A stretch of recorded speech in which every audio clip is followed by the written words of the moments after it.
क्या है कुछ ऐसा जो लोगों को क्लेवर माइस के बारे में नहीं पता? वो एक कैट को भी फूल कर सकते हैं। सुनना चाहते हो कैसे? Let's dive in.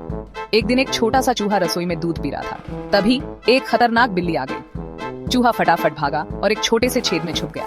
बिल्ली घंटों तक वेट करती रही, सोच रही थी चूहा कब निकलेगा। फिर बिल्ली ने एक जबरदस्त आइडिया सोचा।